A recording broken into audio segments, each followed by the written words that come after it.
And we're live! Yay! It's actually weird. The live counter just jumped like 5 seconds. So I'm hoping people don't see me counting down, but not brief behind the scenes. It's like the beginning of iCarly. They'll think it's like a little reference. Yeah, it was planned. I totally watched iCarly. Yeah. I was not shoulder dancing to the iCarly theme song, I promise. In your head. You know what? Like, actually, my partner and I were rewatching like a Vine compilation late last night because sometimes you just like go down a spiral and do that. And for years, I've been watching the one with the microwave, and when it gets to 101, it goes, ooh. I was like, and I never understood. I was like, what is this reference? I don't know what I was searching for that I could not find it. But it's just like, what the hell is going on here? And it's a Zoe 101 reference, which I just figured out last night. Vine has been dead for like several years now. So. The amount of poor keys that I covered in nail polish in order to look like Zoe from Zoe 101. Because she had like her dorm key, like she kept it on like on a necklace covered in this like glittery nail polish. Oh yeah. The early 2000s. And that throws me back. What? I felt Logan like so badly, but then I watched an episode like 2 years ago just because it was on, and I was like, "Oh my god, they were so young." Yeah, it's so weird looking back at like because when I was young and watching these things, I was like, "They're so adult." Oh my god! And like when I was a third grader looking at sixth graders, I was like, "They're huge. This is the peak of adulthood." Oh my gosh. But yeah, now they look so tiny. Small babies. Anyway, that really started off on a high note there. So I'm thinking we might do a quick round of introductorians. One person was not able to make it. Her friends just had a baby, and so she's at a naming ceremony. Yeah, congrats to Maria's friend. But I'm sure she's probably not with us in spirit. She's probably fully there. She's fully with the baby. So I hope she has a lovely time there. So I'm thinking maybe just quick introductions, and here is my icebreaker question, which I did prep the host for just like 2 minutes before. So they had plenty of time to think about it. Anyway, I'm gonna ask you guys this question. All right, we're going live in 3. I mean, like that's more or less what happened. Okay, so my question is, what element of a fictional world, it could be like an item, a magic system, maybe I'll make it slightly easier and say a character, although I'm really more curious about the magic system and like magical element, I gotta be honest. Would you bring from a fictional world either into this world or into your story? And I'm gonna pick on Zoe. I knew you were going to. I don't know why. I was just like, she's gonna pick me first, and I've got nothing to say. You had that look on your face. Teacher, you got a fake confidence. I'm Zoe from the channel Readerbee, and magic system. Okay, so I don't know if anyone's read it, the Arcana Chronicles by Cresley Cole. I was recently pestered to read it by my friend Shelby, who's like is obsessed with it, and I pushed it off for ages because I was like, this isn't gonna be good, like stop. And she badgered me, and then I bought it and read it, and it's fantastic, the first book. And basically their magic system is based off tarot cards. So they have people who represent tarot cards. And I just thought it was really cool. And it's really cool when you read it to kind of not imagine, but guess what powers they're going to have based off the tarot card and kind of match it to that. And as someone who hasn't used tarot cards, doesn't really know anything about it, I found it really interesting. And I did kind of want to steal it for a book idea, but obviously it's been done. And yeah, I just think that using kind of items that we know in our world and then kind of spinning it and relating it to a different kind of magical concept, I think is really cool. Is it like they hold the card and they have the power, or they're like the card embodied? They like are. Okay, yeah. I don't know what all of them are. One of them's like I say the tarot cards. I don't know all of them, but there's like a hermit and a queen of some kind, and they are like the embodiment of the card. but they don't all know it. Some of them know it, some of them don't. It's a bit of a mess. You're trying to guess who is cards and who isn't, and yeah, it's very cool. That's cool. That sounds super interesting. Kind of dark. I thought for YA series, I was like, oh, this is getting a bit scary. You're gonna have to remind me of what that is again, because I'm probably actually gonna want to read it. I mean, I've only read the first book, but it's very good. And Shelby was like is like obsessed with all of it. She says it's all amazing. Do you want to write it in the comments? Yeah. Perfect. If anyone fancies. I can't write in live comments. Leah, I'm going to write it in the private chat and you can write it in the live comments. Okay, I will do that. Do the work, Leah. My answer kind of feeds off of Zoe's answer, to be honest. Oh, yes, let's hear it. Okay, well, my name's Crystal, Channel of Nothing. I am on Twitter, Skeptical Bookworm.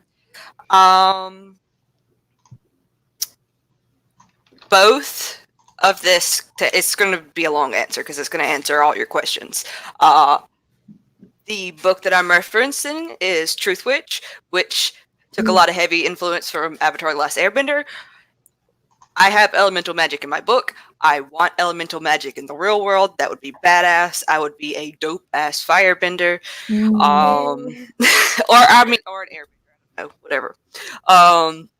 But something from Truth Witch that was really, really interesting was that she had enchanted like mundane items like plumbing and stuff like that. Like the way that it worked wasn't just like, oh, we invented plumbing. It was like, no, we used water magic to enchant the pipes to have plumbing and stuff like that, even though we're technically medieval or pre-medieval that doesn't supposed to have indoor plumbing. Fancy places have indoor plumbing. And that kind of inspired me to come up with like mundane, like what would we do to mundane items if we had magic, like in my magic world. And I have things like Nevermelt and Everburns, which are enchanted logs that are always burning, and they actually peel off coals, and you can use those coals for other things. So it's just like we never had to continuously cut down trees for fuel because we found this way to basically keep a few logs constantly replenishing itself. I don't know, it sounds kind of weird. Yeah, and then Nevermelts is just, I mean, it's fucking ice that don't melt. And I have a couple other things too, but yeah. Cool. I feel like there's I think a lot of people say that like elemental magic is overdone, but I feel like there's so much that hasn't been explored. Like even if you think about like just economical imbalances or like, okay, so they use magic to have plumbing. Do you always have to have like a magic person with you? Does it like maintain itself? What does that look like? I think there's a lot to examine there. So I actually explore seasons with elemental magic because technically you can make it snow, you can make it rain, you can you can do so much with your weather that you don't technically need seasons. And the way that I justified seasons in my world is that there are certain things that just only pop up in different seasons. And I have literally a council that are all from different parts of the world and all have different specialities in elemental magic that keep balance of the world. And like, I feel like that's something you never really like see when it comes to elemental magic. It's just like, look at me, I can sling water, I can, do all this cool stuff. And I mean, that's cool and stuff. And I definitely have that, but I tried to like I tried to dive a little deeper into it, and I hope it's not boring, but I don't know. It's okay for now. You just need to find it exciting. That's the most important part while you're writing it. Do you like it? I could go on for hours, so of course I find it exciting. Like I'm really not surprised that you love Nevernight so much because it has so many little digressions about world. Mm-hmm. You totally I love like the three suns and all that stuff. We'll get on to that. Trust me. That's the sort of stuff that no one really sees if you're just doing like the research behind it. So someone like Crystal, who's really like into it and like research driven, is like like, oh my god, thank God he's getting credit for all the research he did and all the planning he did. Yeah, it was clever move. What about you, Allie? Well, thinking beyond just like the basic white girl like Harry Potter answer, A Winter's Promise actually has a really interesting magic system. It does have a bit of the elemental thing. There are some characters who are like elemental based, but there's also it's not what I'd necessarily call a soft magic system because there are like rules and regulations, but it is a soft magic system in the sense that like there's no rules to how you have a certain power and what that certain power is. You just like wake up and you are able to walk through mirrors, or you can make ice happen on command. Like it's completely just, there's no like there are 3 types of magic and these are the types that there are. It's like it's a really just a crapshoot. Like it could be whatever. So in that sense, like if I could have any kind of magic system come into the real world, I'd say probably something like that, because then it's just like it's almost like having a superpower, because you're just like anybody could have anything, you never know. Chaos. Oh, I love that. It kind of reminds me of the Xanth series, which I read as a youngin. It's so long. It's written by Piers Anthony. And in this world, you either are magic or you have magic. So either like you're like a centaur or a mermaid, or you have a magic power. But of course, the catch is the magic power could be like anything. Like you could bring to life all inanimate objects, or you could create colored spots on the wall. It's just like luck of the draw.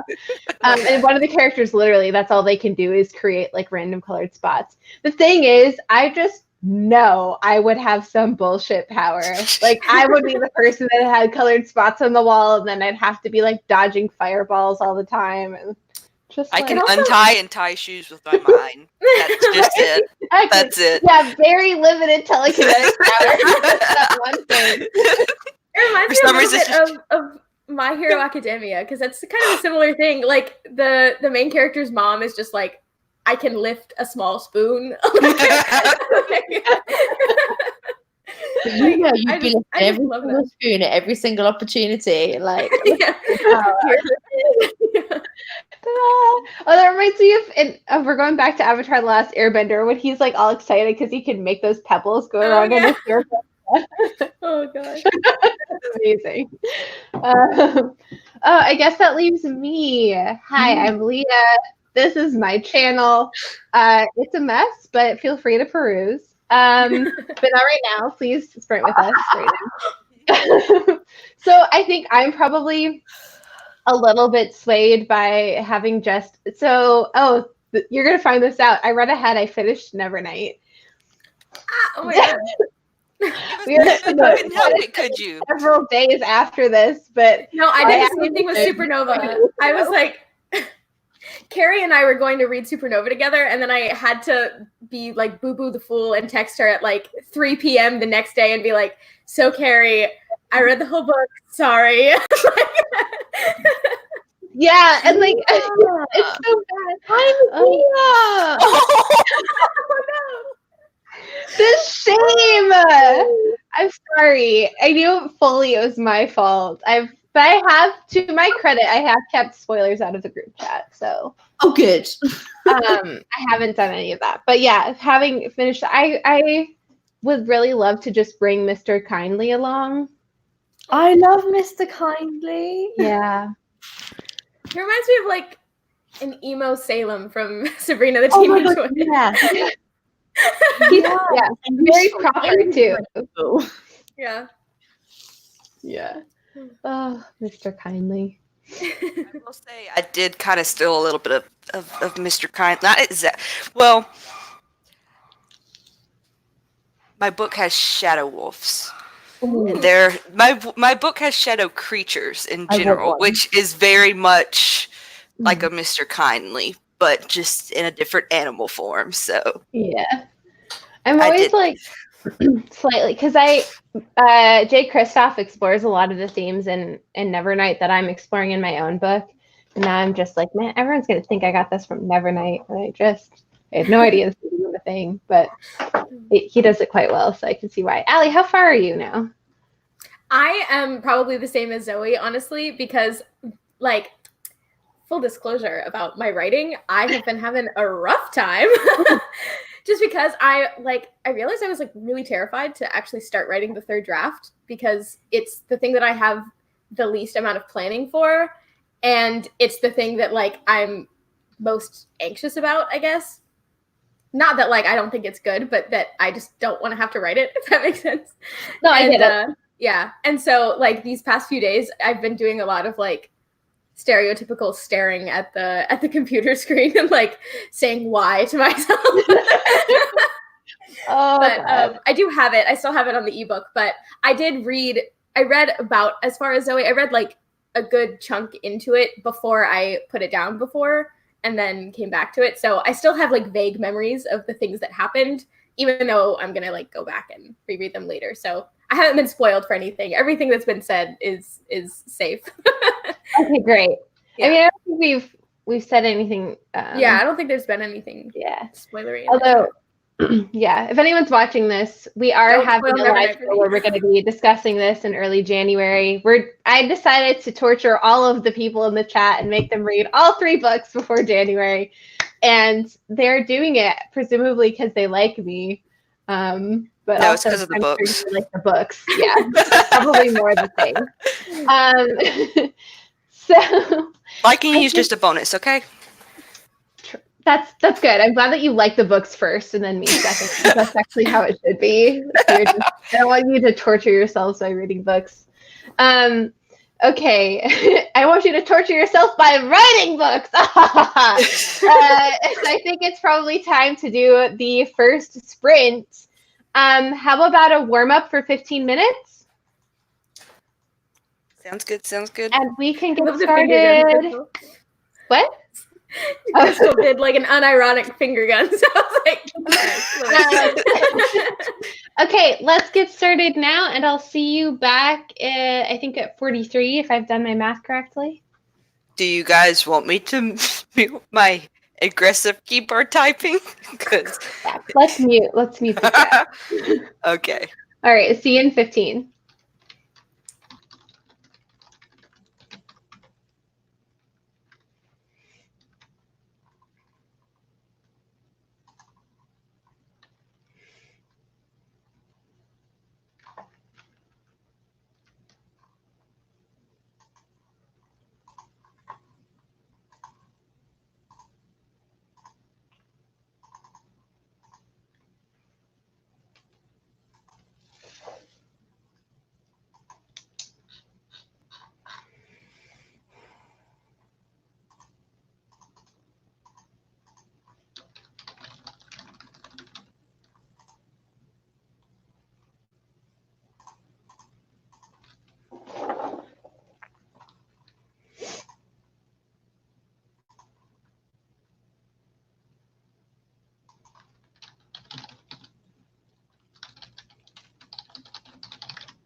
Watch this short video to get 30 minutes of uninterrupted listening.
All right, that's time. How'd it go, everyone? Good. Oh, can I not hear you again?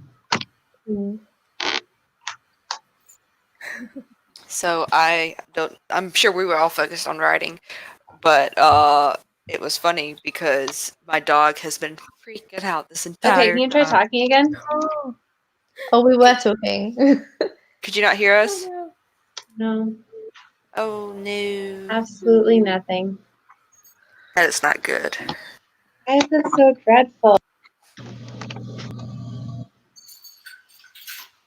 Okay, I'm gonna try leaving and coming back. Okay. Okay. Is the live gonna die? That was what I was Still worried live. about, but it's still going, I guess. Also, Crystal, you said that your dogs were going crazy. Oh yes. Everybody's finally waking up and deciding what they're gonna do for the day, and so it's just me and everyone left, and they hate when people leave. So they just been pacing back and forth. And I was gonna say, Krista, before we started the sprint and you got a dog delivery, I was crying. Like the door just opened and this dog appeared. I'm glad I was muted because they did not sound as cute as they look. Let's just say. For our pleasure. Okay, I can hear everything again. Good. Yay. So I assume we all exchange, and I'm curious if there are people who are watching, if you just joined or if you sprinted with us. Let us know how you did. I did advertise this as host versus chat, although the chat almost always beats the hosts. I got 200 words. Ugh. Yeah! I don't know if that's good for 15 minutes, but... It's 354. Oh, damn. Oh my god, I thought I did good. Never mind. Oh my gosh. I was powering Allie, through. I saw that squint. You're like... I got best energy. The Starbucks fairy came. So Oh my gosh. Okay. Someone brings you I a was nice really drink. going to see because like it just this cup just like came into shot. I was just like, Hashtag non-sponsored. What about you, Allie? How'd it go? I got 183, so just shy of 200.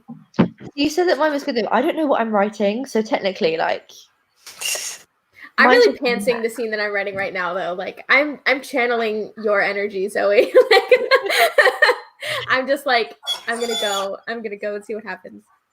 I have classical music playing in the background, and I'm just that's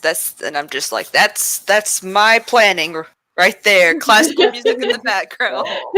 Inspire me, yes. Intellectual. That's exactly the type of scene I'm trying to go for. So maybe it'll work. I'm sorry. I'm also. Is that Bear? This one's Bear. What's Loki's all right the here. You attention? barely can see him. Oh my god, I see his muzzle. Bear's like, no, I'm getting pet right now. That's exactly what he's trying to do. Yep. He wiggled himself in my lap because of that. Yep. Sounds about right. I have a Luckily, that one over there is just pouting, so I can. Get some things done at least. How did you do, Leah? How was your warm up? I got 225, and I'm also feeling like I'm just kind of like my character is wandering around in the mist. I'm wandering around in the mist.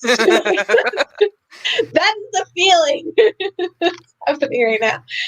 We'll get ourselves out eventually, or maybe something bad will happen. Who knows? Yeah. So, where are you guys like story wise? Because like I know I'm a Nano rebel, so like I'm trying to finish my book, but like for those of you guys who are like starting a new project, like how far are you now since we're like towards the end of Nano? I'm like so bored. Not as far as I want to be. what's happening?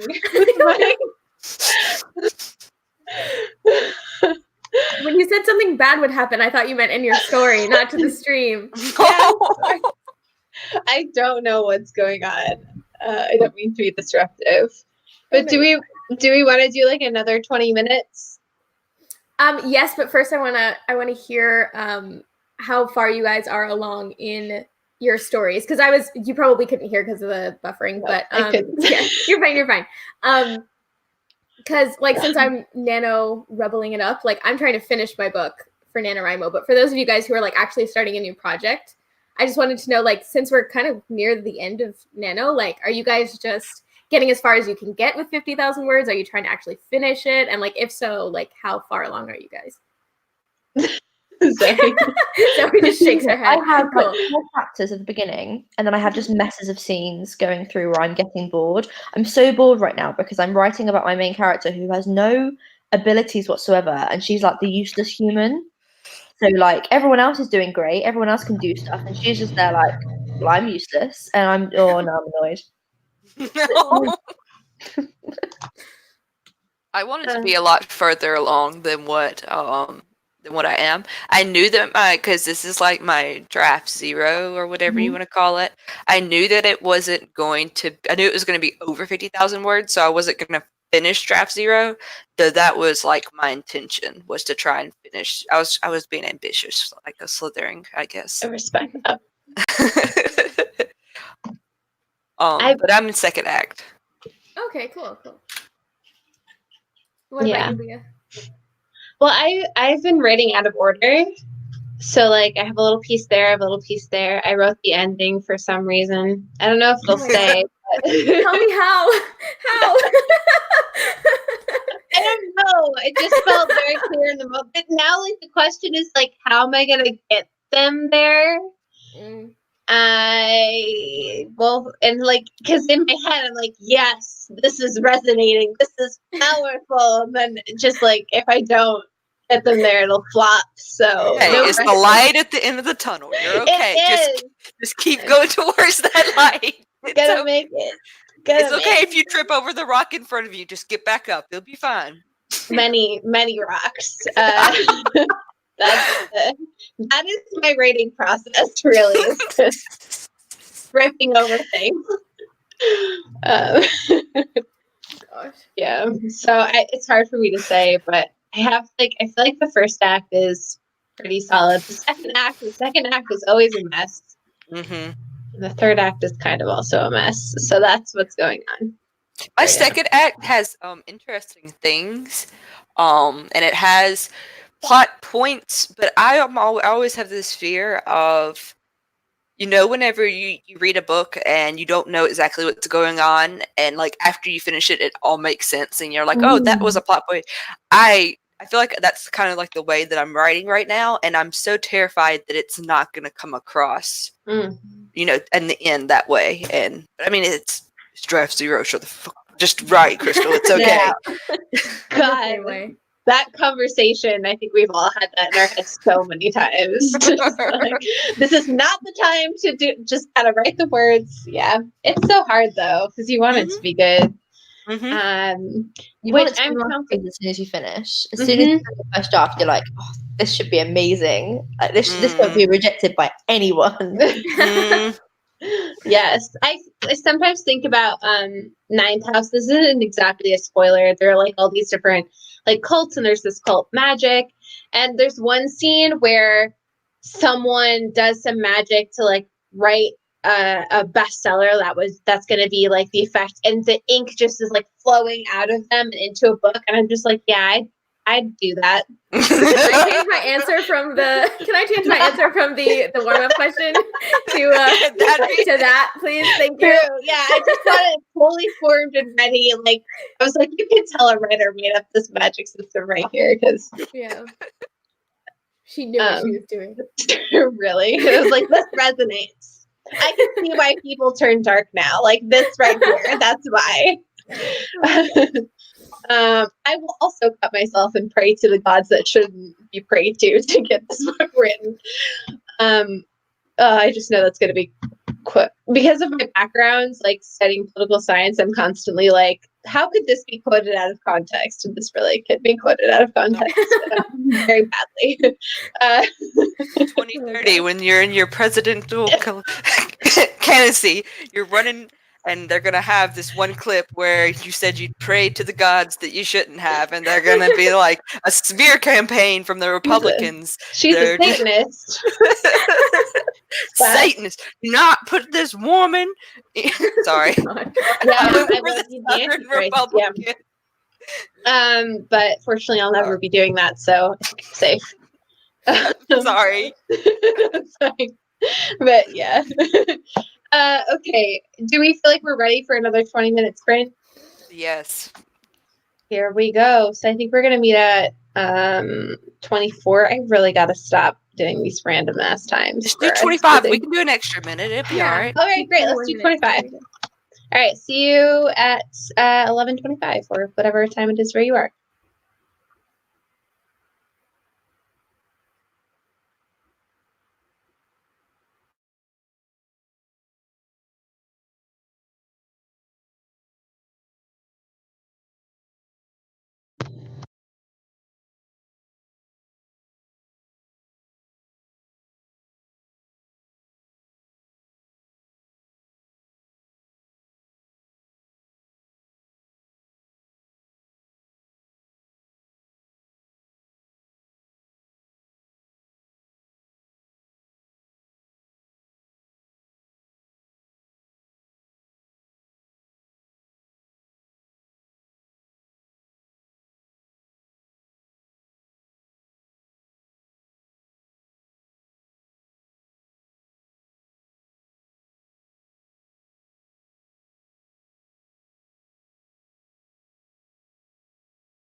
Okay, welcome back.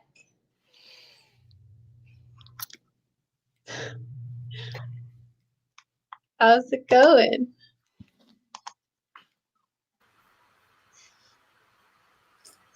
I hope I didn't startle anyone. I accidentally sent us on a 30-minute sprint, so Yeah, I started losing juice like right at the 20-minute mark, and then I let the dogs out, and I came back and sat down, and it was like I got immediately back in the zone. Yay! Sometimes it Yeah. helps just to move around a bit. Yeah. Something else. For a second, it was like, everyone, let's get up, let's do stretches. And then it was like, I don't know if you can do that. Accompanied as aerobics. Didn't you know this was sprints and sprints? I will be leaving. We'll now be doing the pacer test. No cardio for me. Okay, so I'm very curious. How's everyone like? It's the last week of NaNo, so is anyone close to finishing? No. It's not that I'm far, but I don't think at least not with how much I have planned for this week, I don't think I'm going to be able to finish it. Yeah. I do feel different though. I like normally with NaNo. I mean, bear in mind, I only found out about NaNo last year, but normally it's I'm going to write loads for this month, and then I don't write anything else like the rest of the year. I definitely feel now more like sod NaNo. I'm going to keep going, and this novel will be finished not in November, and like I feel a lot more like the pacing has gone well. Like sprints have helped so much for me. I don't know about anyone else, but like, yay.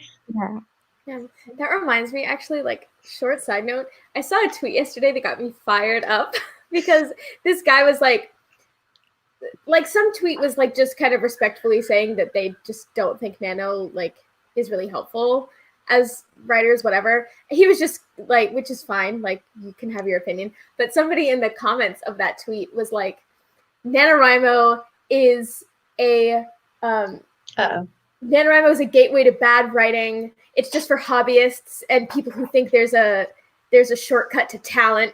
And I was like, oh my God, like this guy's had some issues. And so I went to his Twitter and I saw that like he'd attempted NaNoWriMo and like gave up after day 8. So I was like, so I see where your resentment is coming from. I was going to say someone has issues. Yeah, I was like, oh my gosh, like, I'm so mad.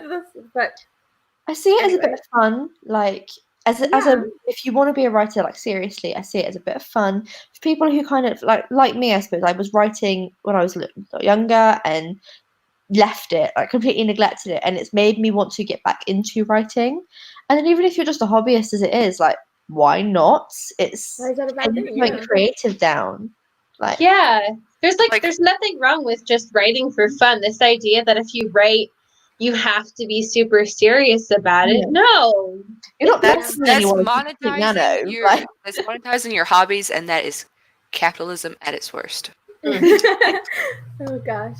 Yeah. Doesn't have to be productive or like monetarily valuable for you to love and enjoy it. My first NaNoWriMo was for extra credit in English class. Oh, that's interesting. He said my English teacher said he would give anybody who completed NaNoWriMo an extra 100% test grade. So like an additional test grades worth of 100 thing. Because I mean, NaNoWriMo, 50,000 words is worth some sizable extra credit, but I just kind of wanted to do it anyway. So he was like, out of all of my students, like, why are you doing this? But American schooling. Who does that? Like, no.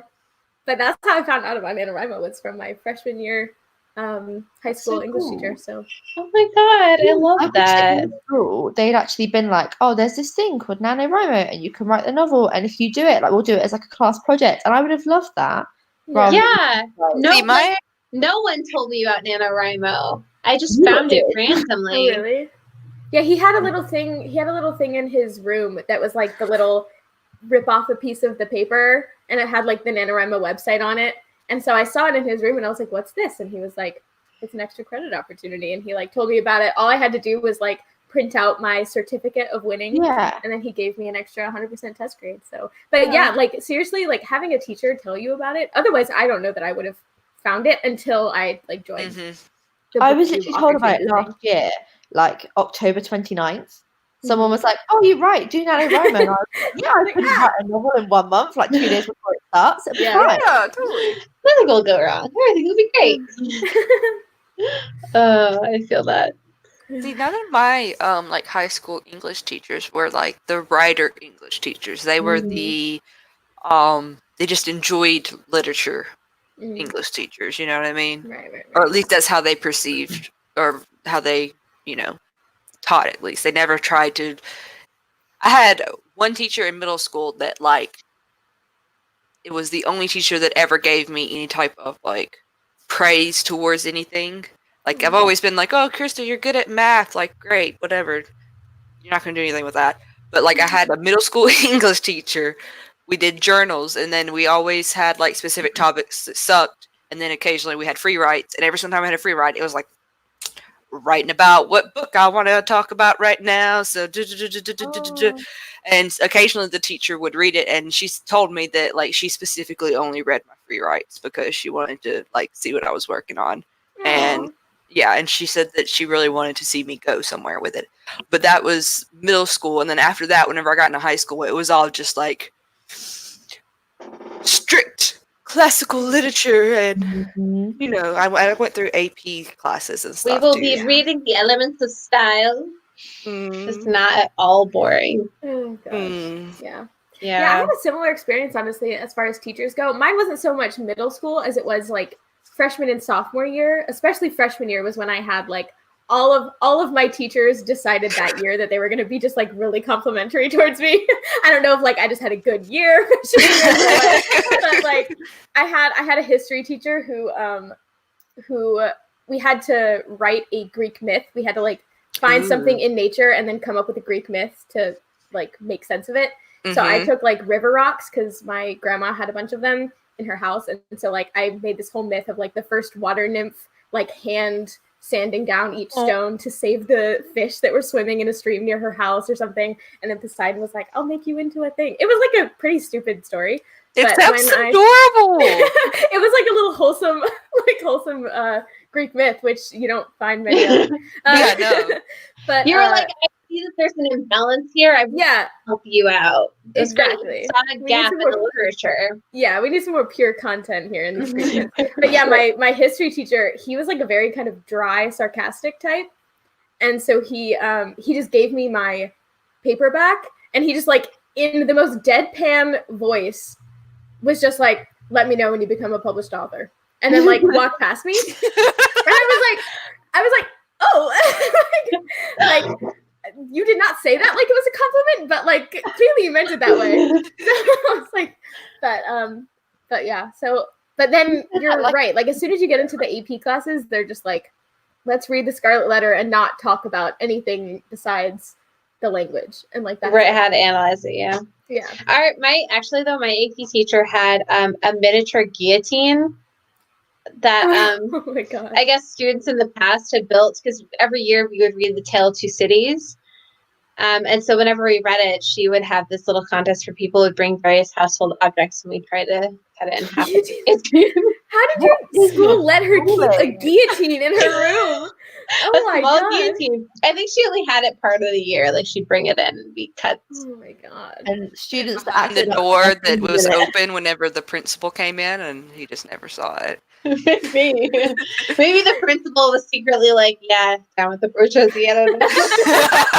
The principal at my school was definitely not like that, but I honestly have no idea why that was allowed. But it was a lot of fun, and it definitely motivated everyone to read the book. She was like, "Read the book, give me some good analyses. I'll let you cut stuff up." And so for some of the kids, they were like, "Yeah, let's get into this Charles Dickens." Oh my lord! Yeah, that's crazy. Well, she was a good teacher, though. Charles Dickens, that could be taken in so many ways, Leah. I remember also my AP teacher had this problem with us. Like she felt like it was necessary for us to be able to recite like epic poems and stuff like that. Oh. And especially like, think about the Canterbury Tales that are like, Middle English and stuff like that. And it's just like she didn't take enough time to explain or get, because I would have probably enjoyed the story more if I knew what was going on. Yeah. You know what I mean? Instead of, in 2 weeks you need to be able to recite this correct pronunciation when I already have like a kind of a slight speech impediment anyway. So it's like, if I say this one word wrong, you're gonna take a point off, and it's just like I'm watching you with that red pen, and I don't like it. But like I feel like that kind of also turned me off on poetry just in general, like because that was like the only type of exposure to poetry I had, was that I was forced to stand in front of my other students, and stumble over words that were never properly explained to me. You know what I mean? That sucks. I'm sorry you had to go through that. We also did the Canterbury Tales, but she made us rewrite it into like modern language and then perform it. Like we all had little. Oh, that would have been interesting. Yeah, it was really fun. You know the one about like I think it's like a peach tree, and there's like this man's wife is in a peach tree with another man. It said I'm a pair. It's a big deal. And so the three like kind of goofballs, like the jokesters in the class, performed that one, and to this day it's the most memorable one. So they really just took it and ran with it. I didn't do the Canterbury Tales until college, and when you do stuff in college, like a lot of words come out that would not come out otherwise. Like a lot of the stories of the Canterbury Tales, like our professor would just be like, "Yeah, so like he got," like they would say some non-advertiser friendly things, but. So, they were having relations in high school. Yeah, exactly. Yeah. It was the same with like the Scarlet Letter. We did the Scarlet Letter in high school, and like it was just very surface level. We were like, let's not talk anything about what the implications are of what we're talking about here. And then, like freshman year of college, you get into the class and he's like, so let's talk about this. Like, the different, like high school, they're always like, in college, they're not going to be like this. They're going to have these really intense tests and everything. They never tell you about all the stuff college professors are willing to talk to you about that. Yeah.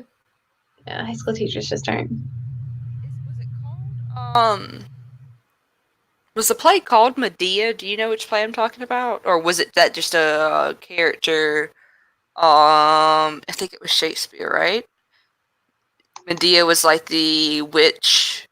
There's a play by Euripides called Medea. Maybe that's it. Maybe I'm just getting totally mixed up. Anyway, we had to pick scenes from that play, I believe it was, and reenact it. And I think it was that one. But it was a group project that we could do at home, so we just like took a phone or something, and like everybody dressed up in like robes or whatever, and we reenacted whatever scene we wanted to reenact. For some reason, me and this girl ended up being like, it was like 4 or 5 of us, but me and this girl ended up being the ones in a fight scene. And like,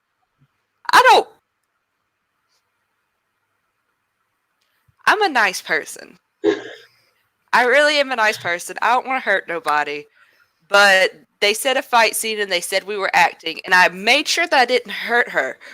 But I might have been a little too aggressive and like was able to like just like flip her on her back by accident. Like I made sure she didn't like fall and get hurt. Like I was in full control of it. And I like we read what the scene said, and the scene said that my character bashed the character's head. So I pretended to bash her head, but I like had full control of it. You know what I mean? Like I made sure I did not touch the ground. You have to think about it like this. What are you telling us, Crystal? What are you dancing around right now? Murdered someone. Yeah, okay, that's not that happened. It just shocked everybody around me because I was the type of student that I didn't like the school I went to, and I didn't like this my classmates or anything like that, just because they weren't the type of people I hung out with. I mean, you couldn't totally tell by the way I fought that person whatsoever, but I was the quiet kid that no one knew anything about, so they automatically assumed, and I got good grades, so they automatically assumed like I was that little goody two shoes. So they were just quite surprised whenever I picked someone up and laid them down. And in act Zoe's sitting here scene, like, what are these American schools? We didn't even do the same books. I'm like, what hey, are they? this didn't happen on school grounds. This did not happen on school grounds. She said, go at home, do a school project, reenact a scene. I didn't vote on the scene. I did not vote on the character I was. They just said, you two are going to fight. And I was just like, okay.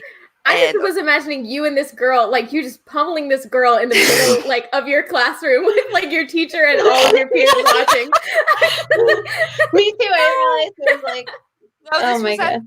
Just at home, and we recorded it, and then we presented it to the class. Oh, no.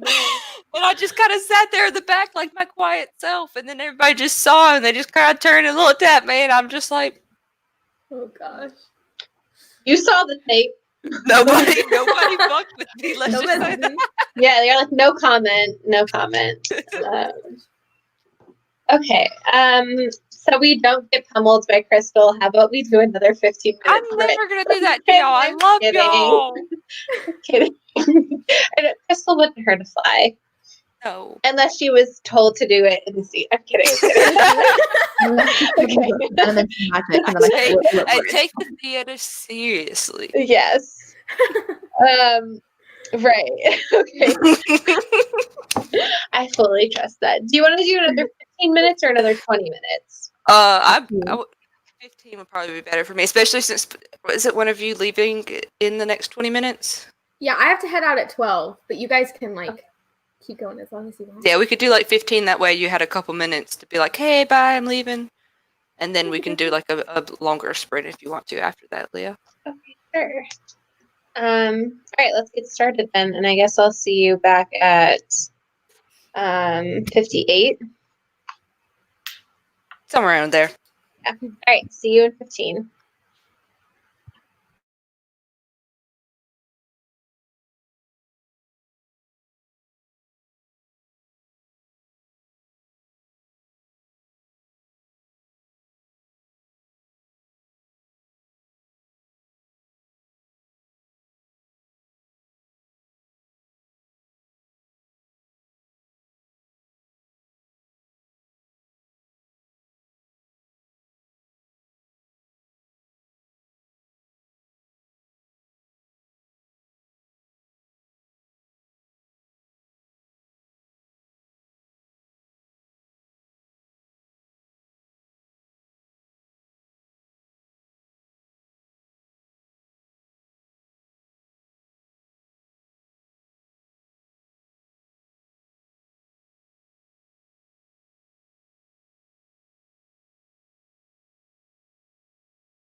Time's up.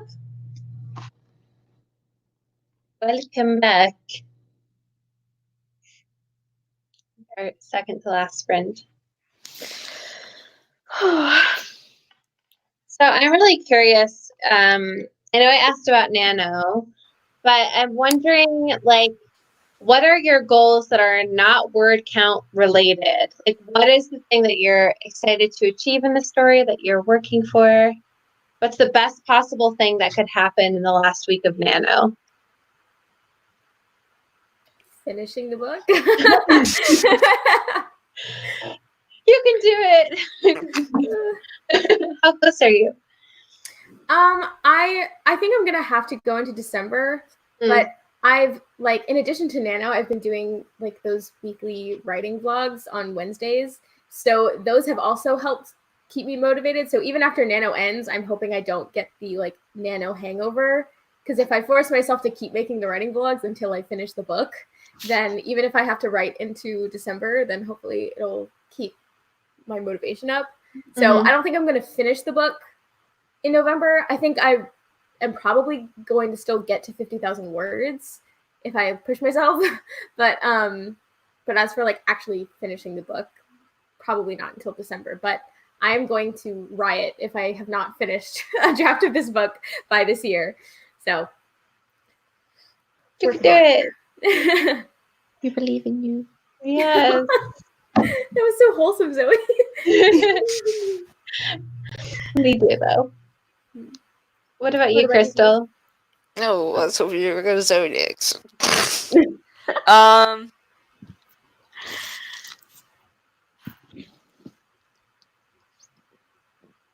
I don't have a full goal, just because like originally my main goal was to try and finish this draft by the end of the year as well. But I don't want to put that much pressure on me, just because I thought that I'd at least have the second act done by NaNoWriMo, and I don't know if I'm going to be able to have it done by NaNoWriMo, so I don't want to say, oh, I guess that would be it. If I could, I would want to finish the second act, and then try and get the third act done by December. But that's really pushing it, and I don't want to burn myself out on it like you're talking about. Like, I feel like it's much more successful to say during NaNoWriMo that I did more writing sprints versus I met my 50,000 word goal. You know what I mean? Like, I just feel like me being a little more active in writing was probably what I'm happy about. Achievement, I think, to be more active. Yeah, I think setting up a writing routine. Yeah. What about you, I feel Zoe? like I was getting in the mojo. I had my morning tea. I spent a minute outside just enjoying outside, and I was like, what is this? A writing pre-ritual? What? We're being healthy now? What? Yeah, I think that's like, or maybe I think I have the final question, but I know that Allie needs to leave. I don't want to hold now. her. It's not like pressing. Like I have an appointment or anything. We just have to go do some groceries today. Okay, that makes sense. Okay, maybe I'll save it. We'll do like one more 10-minute sprint. But Zoe, is there anything you wanted to add? Like, what's the best possible thing that could happen? I think mainly for me, like, because I'm doing the first draft, I'm just sort of writing and getting it out at the moment, so it's not good. Like, I wouldn't give it to anyone to read, but I think maybe before the end of NaNo, having that, like, you know, the moment that they're quite like few and far between moments, but you know when you're writing and you're like, shit, this is good, and like, I know I'm not trying to like say that, you know, I'm an amazing writer, but occasionally I feel like every writer should have that, oh, I'm excited by this paragraph or like this sentence. And like, I've got one bit that I've been writing, and it's a bit like my main character's just been like beaten within an inch of her life, and the guy who's done it like kneels down to her at the end and whispers something, and it's something that's going to be really like, oh my god, and like poetic and scary. And I've just sort of like done this on the keyboard because I've got there's no inspiration coming today of anything good. So it's gonna happen. But yeah, maybe something like that, something that makes me go like, oh, this is exciting. Another positive moment where you feel happy about your writing. That's a good goal. One. This one for the end of NaNo. Yeah, I think for me, like the best possible thing that could come out of NaNo, or like even in the last week, is in December I keep going. Like I think that's Yeah. Yeah. that's the best thing that could happen. Yeah. So I'm thinking maybe, the thing is, I forgot the question I was going to ask after the next Oh, time. no. Oh, wait. No, I remember now. Okay. So let's do one more 10-minute sprint. Allie, if you need to leave, please feel free. But maybe we can sprint until 13 and then ask the final question and we'll be off. Sounds good Okay. to me. All right. Here we go.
That's time.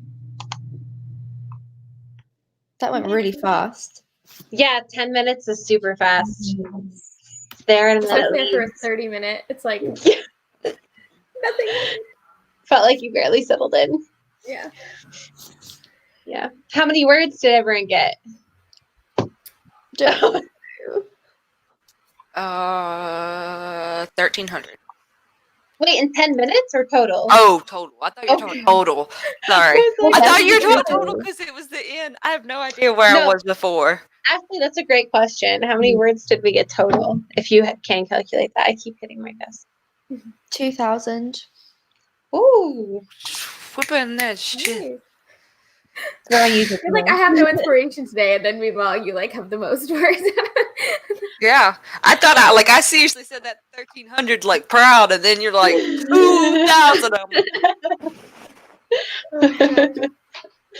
I have 1150 for today. Which, Oh, that's pretty good. so yeah. Which I think this is mirroring the very first print that we did, where it was like Crystal went first and had like a good solid number, and then Zoe like swooped in with a lot more, and then I came in with even less than everybody else. Like, this is literally like the same situation as before. Yeah. Looks like Brianna joined us in the chat just as we're ending. So sorry. Oh, She said she got 190. oh nice. That's good for 10 minutes. Jeez. Yeah. Especially Yeah, as like real a good. warm up your first sprint. Yeah, I find the first bit is always the hardest because you're getting into it and you're like, Mhm. what do I put on the paper? Yeah, trying to like remember everything. What about you, Um, Leah? I got 1,522. It's exactly the same because she did better than me the first time too. Yeah. We'll see how I do. I want to try to get my NaNo word count in, so I might Mhm. log off privately and do that. But as a final kind of question for a sprint today, I just want to know, like, we've been writing for a month now, and maybe more than that if you've been writing consistently. What are you proud of from this NaNo? Consistency. Like, I mean, the sprints have been a massive part for me. There's no way I would have written so much if I hadn't had like a great team to like push me on and like to write with. And I never thought that actually writing alongside people would make me want to write, which is crazy, but it's been so much fun. And I'm so proud of myself for actually like, not necessarily every day, but at least like twice a week, I've written like a good chunk rather than like writing say like 3,000 words and then not writing for like 4 weeks. Like it's been a consistent like building up for me. Yeah. Yeah, that's a good one. What do y'all think? Are you all like just in agreement consistency is the big one, or is there like another thing that you're really I'm proud not of? proud of my consistency. My consistency has not been great. I can't relate to that. I will say. Oh, go ahead first. No, go ahead. I mean, if you were about to say something, I don't. No. You continue on the same thought because I was gonna answer the question differently. So. Well, yeah, mine's gonna be a different answer too. Like mine's has nothing to do. Mine has more a specific thing that happened in my book just now than Oh, cool. than any. So, we have obviously the group chat for our Never Night read along right now, and we ended up talking about death. Yeah. Which surprise. And I just stumbled upon the idea. I guess it has to do with the fact that we just recently talked about it, but I came up with like this concept of a death garden, and it's like an undead garden, if that makes sense. Like all the plants are dead, but they're not going to decay, and it's something that only like the rich and the powerful get, and it's usually like for this specific one that I was writing about, the it was the person who passed favorite garden, and so they wanted to be buried there. So, not going to get into too much detail about like all the burial shit because there's some weird shit, but the part of them that was buried in the garden, and their body was used kind of as like a central beacon to like solidify that this is an undead garden, and it's where family members go to like visit them, so they get to see this like weird, creepy garden. I love it. Ugh. I think it looks weird, and I don't know, but I like weird shit. Oh, so cool. I want to point out that I came onto the group chat like after everyone had gone on about death and was just like, what is going on? It's interesting though, and very So relevant So to interesting. series. I mean, with the Because series it's so, we're reading, it's so like common with obviously with every culture ever, there's always death, and the way that we handle it and deal with it and do different. It's so cool. It's so like interesting. Yeah, I think it tells you like in an interesting way. It tells you a lot about how we lived, and like not on an individual level and on a societal level, like what we value. But I guess in a way that's sort of what archaeologists are trying to do: take things that are dead and buried. Oh, straight to the camera. Look at her. Oh my god. It's just like, I am proud that I existed and got many pets. Thank you. Thank you very much. Yeah, but that I love that idea personally, and I like that you like introduced this economic element. Like, it's only the really wealthy who get this. Oh yeah, So cool. oh yeah. Very cool idea. I don't talk about it much, but my book definitely has like that kind of underlying theme of like the 1% versus the 99%. And like that's one of the pushing factors in one of the overarching plots, I guess. I don't know what to call it. But it's just like it ends up being a bunch of characters' motivations is that this is unfair and this needs to change. But in like a magical world, and there's a bunch of other stuff going on, so it's like you got to read deep into it to see it. Right. Yeah. What about you, Allie? What are you proud of?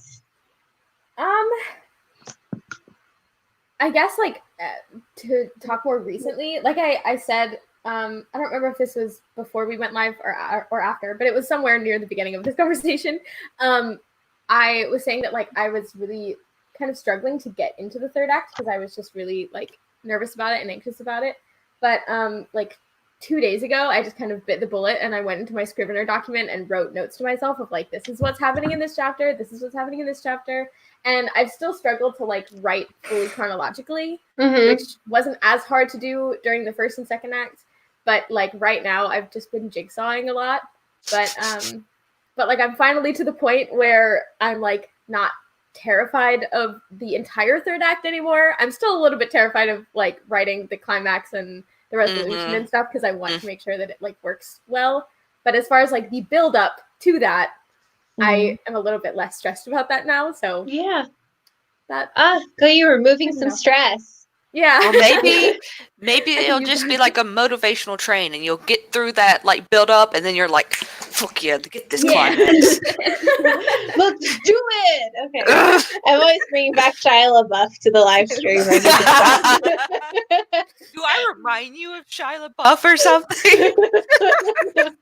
Don't know. I don't know where it comes from. The thing is, I never mentioned it. But here we are.